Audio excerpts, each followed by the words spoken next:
ABS में आज हमारा टॉपिक है मलेरिया और एनीमिया। दोनों डिजीज को एक ही क्लास में कंबाइन कर दिए हैं। चलिए शुरू करते हैं आज का टॉपिक। आज के टॉपिक है हमारा पहले है मलेरिया से क्वेश्चन। हमारा मलेरिया से है। मलेरिया से क्वेश्चन नंबर 1 क्या है? क्वेश्चन नंबर 1 है मलेरिया रोग किसके कारण होता है? ए में है वायरस, बी में है बैक्टीरिया, सी में है प्लाज्मोडियम परजीवी और डी में है फंगस।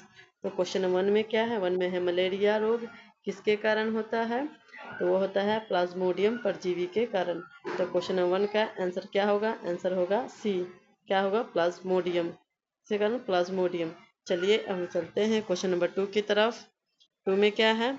2 में है मलेरिया किस मच्छर के काटने से फैलती है? क्वेश्चन नंबर 2 में है मलेरिया किस क्वेश्चन नंबर 2 में क्या है? 2 में है मलेरिया किस मच्छर के काटने से फैलती है? ए में है क्यूलेक्स मच्छर, बी में है एडिज मच्छर, सी में है मादा एनाफ्लीज मच्छर और डी में है नर एनाफ्लीज मच्छर। तो क्वेश्चन नंबर 2 का आंसर क्या होगा?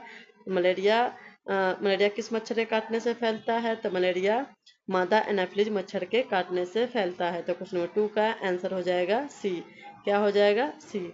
चलिए अब हम चलते हैं क्वेश्चन नंबर 3 की तरफ। 3 में क्या है? 3 में है मलेरिया का प्रमुख लक्षण क्या है? क्या है? मलेरिया का प्रमुख लक्षण पूछ रहा है। लक्षण क्या है?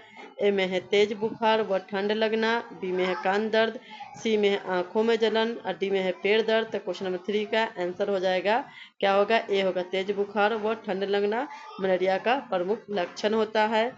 क्वेश्चन नंबर 3 का आंसर होगा ए। चलिए अब हम चलते हैं क्वेश्चन नंबर 4 की तरफ। 4 में क्या है?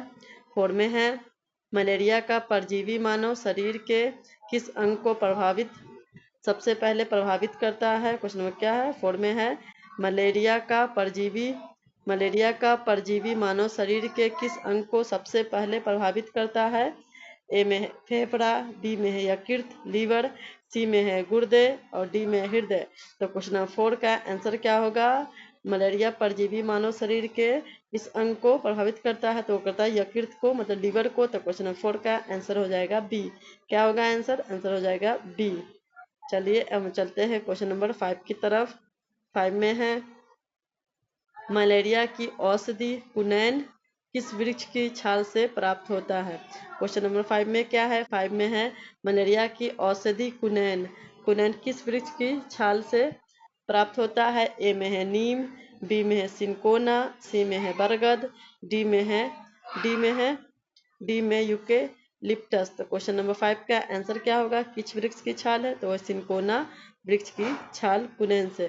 तो क्वेश्चन नंबर 5 का आंसर हो जाएगा बी। क्या होगा? बी होगा सिनकोना। हमारा आंसर क्या हो जाएगा 5 का? बी। सिनकोना वृक्ष की जो छाल है कुनैन वो उससे प्राप्त होती है, सिनकोना वृक्ष की छाल से। क्वेश्चन नंबर 5 का आंसर होगा बी। चलिए अब हम चलते हैं क्वेश्चन नंबर 6 की तरफ। 6 में क्या है? 6 में है विश्व मलेरिया दिवस कब मनाया जाता है? क्या है क्वेश्चन नंबर 6 में? 6 में है विश्व मलेरिया दिवस कब मनाया जाता है? ए में है 7 अप्रैल, बी में है 25 अप्रैल, सी में है 5 जून और डी में है 1 दिसंबर। तक क्वेश्चन नंबर 6 का आंसर क्या होगा? मलेरिया किस दिवस को मनाया जाता है? मनाया जाता है 25 अप्रैल को। तो क्वेश्चन 6 का आंसर हो जाएगा बी। आंसर क्या होगा? 6 का आंसर हो जाएगा बी। चलिए अब हम चलते हैं क्वेश्चन नंबर 7 की तरफ। 7 में क्या है? 7 में है मलेरिया से बचाव का सबसे प्रभावी उपाय क्या है? क्या पूछ रहा है? सबसे प्रभावी उपाय पूछ रहा है। उपाय क्या है? मलेरिया से बचाव का सबसे प्रभावी उपाय क्या है? ए में है मच्छरदानी का उपयोग, बी में है अधिक पानी पीना, सी में है दूध पीना और डी में अधिक व्यायाम करना। तो क्वेश्चन नंबर 7 का आंसर हो जाएगा अधिक उपाय क्या है? मच्छरदानी का उपयोग करना। क्वेश्चन 7 का आंसर हो जाएगा ए। चलिए अब हम चलते हैं क्वेश्चन नंबर 8 की तरफ। 8 में क्या है? 8 में है मलेरिया फैलाने वाला मच्छर सामान्यतः कब अधिक सक्रिय होता है? क्वेश्चन 8 में क्या? 8 में है मलेरिया फैलाने वाला मच्छर सामान्यतः कब अधिक सक्रिय होता है? ए में है सुबह, बी में है दोपहर, सी में शाम और रात और डी में केवल दोपहर। तो क्वेश्चन नंबर 8 का आंसर क्या होगा? आंसर होगा सी, शाम और रात में मच्छर अधिक सक्रिय होता है। तो क्वेश्चन 8 का आंसर हो जाएगा सी। क्या होगा? 8 का आंसर सी हो जाएगा। चलिए अब हम चलते हैं क्वेश्चन नंबर 9 की तरफ। 9 में क्या है? 9 में है मलेरिया किस प्रकार का रोग है? क्वेश्चन 9 में क्या है? मलेरिया किस प्रकार का रोग है? ए में है जल जनित है, बी में है वायु जनित है, सी में है वाहक जनित है, वेक्टर बर्न है और डी में है आनुवंशिक है। तो क्वेश्चन 9 का आंसर क्या होगा? 9 का आंसर हो जाएगा सी। क्या होगा? सी, वाहक वाहक जनित है, वेक्टर बर्न है। 9 का आंसर सी हो जाए। मलेरिया किस प्रकार का रोग है? तो वाहक जनित है। चलिए अब हम चलते हैं क्वेश्चन 10 की तरफ। 10 में क्या है? 10 में है मलेरिया का वाहक कौन है? क्या पूछा गया है 10 में? मलेरिया का वाहक कौन है? ए में है मक्खी, बी में मादा एनाफिलीज मच्छर, सी में है मधुमक्खी, डी में है तितली। तो क्वेश्चन नंबर 10 का आंसर हो जाएगा बी। क्या हो जाएगा? मादा एनाफिलीज मच्छर। क्वेश्चन 10 का आंसर हो जाएगा बी। चलिए अब हम चलते हैं क्वेश्चन नंबर 11 की तरफ। 11 में हमारा एनीमिया से संबंधित क्वेश्चन। चलिए शुरू करते हैं एनीमिया टॉपिक का क्वेश्चन। चलिए एनीमिया से आज हमारा फर्स्ट क्वेश्चन है, मतलब क्वेश्चन 11 है एनीमिया से। एनीमिया मुख्यतः किसके कमी से होता है? ए में है कैल्शियम, बी में है आयरन मतलब लोह, सी में है आयोडीन, डी में है विटामिन सी। तो क्वेश्चन नंबर 11 का आंसर हो जाएगा, क्या होगा? बी होगा, आयरन के कमी से होता है। एनीमिया किसके से होता है? मतलब आयरन के कमी से होता है। चलिए अब हम चलते हैं क्वेश्चन नंबर 12 की तरफ। 12 में है एनीमिया में शरीर में किसकी मात्रा कम हो जाती है? क्वेश्चन 12 में क्या है? एनीमिया से शरीर में किसकी मात्रा कम हो जाती है? ए में है हीमोग्लोबिन की, बी में है ग्लूकोज की, सी में है कैल्शियम की, डी में है वसा की। तो क्वेश्चन नंबर 12 का आंसर क्या होगा? 12 का आंसर हो जाएगा ए। एनीमिया किसकी मात्रा कम हो जाती है? तो हीमोग्लोबिन की मात्रा कम हो जाती है एनीमिया से शरीर में। तो क्वेश्चन 12 का आंसर होगा ए। क्या होगा? हीमोग्लोबिन हो जाएगा। हीमोग्लोबिन के कमी के कारण होता है। चलिए अब चलते हैं क्वेश्चन नंबर 13 की तरफ। 13 में क्या है? 13 में है एनीमिया का सामान्य लक्षण क्या है?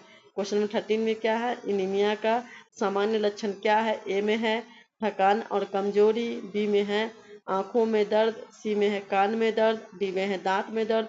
तो क्वेश्चन नंबर 13 का आंसर हो जाएगा ए। क्या होगा? ए होगा, थकान और कमजोरी एनीमिया का सामान्य लक्षण होता है। क्या लक्षण होता है? थकान और कमजोरी। तो क्वेश्चन नंबर 13 का आंसर हो जाएगा ए। चलिए अब हम चलते हैं क्वेश्चन नंबर 14 की तरफ। 14 में है 14 में है एनीमिया से बचाव के लिए कौन सा भोजन सबसे उपयुक्त है? क्या पूछा गया है? एनीमिया से बचाव के लिए कौन सा भोजन सबसे उपयुक्त है? तो ए में हरे पत्तीदार सब्जी हरे पत्तीदार सब्जी, बी में है जंक फूड, सी में शीतल पी और डी में है मिठाई। तो क्वेश्चन नंबर 14 का आंसर हो जाएगा ए। क्या हो जाएगा? ए, हरे पत्तीदार सब्जी भोजन का सबसे उपयुक्त उपाय है। चलिए अब हम चलते हैं क्वेश्चन नंबर 15 की तरफ। 15 में क्या? 15 में है एनीमिया से सबसे अधिक प्रभावित कौन होता है? क्वेश्चन नंबर 15 में क्या है? 15 में एनीमिया से सबसे अधिक प्रभावित कौन होता है? ए में है गर्भवती महिलाएं, बी में है किशोरियां, सी में है छोटे बच्चे, डी में है उपरोक्त सभी। तो क्वेश्चन नंबर 15 का आंसर हो जाएगा डी। क्या होगा? उपरोक्त सभी हो जाएगा। गर्भवती महिलाएं भी होती है प्रभावित, किशोरियां भी होती है, छोटे बच्चे भी होते हैं, तो एनीमिया से प्रभावित ये सब होते हैं। तो क्वेश्चन नंबर 15 का आंसर हो जाएगा डी, उपरोक्त सभी हो जाएगा। चलिए अब हम चलते हैं क्वेश्चन नंबर 16 की तरफ। 16 में क्या है? 16 में है हीमोग्लोबिन का मुख्य कार्य क्या है? क्वेश्चन नंबर 16 में क्या है? हीमोग्लोबिन का मुख्य कार्य क्या है? ए में है ऑक्सीजन का परिवहन करना, बी में है भोजन पचाना, सी में है हार्मोन बनाना और डी में है विटामिन बनाना। तो क्वेश्चन नंबर 16 का आंसर हो जाएगा ए। क्या होगा? ए हो जाएगा। 16 का आंसर ए हो जाएगा। ऑक्सीजन का परिवहन करना हीमोग्लोबिन का मुख्य कार्य होता है। क्या कार्य होता है? ऑक्सीजन का परिवहन करना। तो क्वेश्चन नंबर 16 का आंसर हो जाएगा ए। चलिए अब हम चलते हैं क्वेश्चन नंबर 17 की तरफ। 17 में है एनीमिया की रोकथाम के लिए कौन सा खनिज आवश्यक है? क्या पूछा गया है? एनीमिया की रोकथाम के लिए कौन सा खनिज आवश्यक है? ए में है आयरन, बी में है सोडियम, सी में पोटेशियम और डी में है मैग्नीशियम। तो क्वेश्चन नंबर 17 का आंसर क्या होगा? आंसर होगा ए, आयरन। क्या होगा? रोकथाम के लिए कौन सा खनिज आवश्यक है? आयरन खनिज आवश्यक है। तो क्वेश्चन नंबर 17 का आंसर होगा ए। चलिए अब हम चलते हैं क्वेश्चन नंबर 18 की तरफ। 18 में क्या है? 18 में है आयरन का अच्छा स्रोत कौन सा है? क्या पूछा गया है? 18 में आयरन का अच्छा स्रोत कौन सा है? ए में है पालक, बी में है गुड़, सी में है दाल और डी में उपरोक्त सभी। तो क्वेश्चन नंबर 18 का आंसर हो जाएगा डी। क्या होगा? उपरोक्त सभी हो जाएगा। पालक भी होगा, गुड़ भी होगा, दाल भी हो गया। क्या है? आयरन का अच्छा स्रोत होता है, इस सब में आयरन होता है कि दाल में, गुड़ में, पालक में। तो क्वेश्चन 18 का आंसर हो जाएगा डी। चलिए हम चलते हैं क्वेश्चन 19 की तरफ। 19 में है एनीमिया किससे संबंधित है? ए में है रक्त से, बी में है त्वचा से, सी में है हड्डी से, डी में है आंख से। क्वेश्चन नंबर 19 का आंसर क्या है? 19 का आंसर है रक्त। क्या आंसर होगा? 19 ए हुआ। एनीमिया संबंधित होता है किससे? रक्त से। चलिए अब चलते हैं क्वेश्चन नंबर 20 की तरफ। 20 में क्या है? 20 में है एनीमिया का प्रमुख कारण क्या है?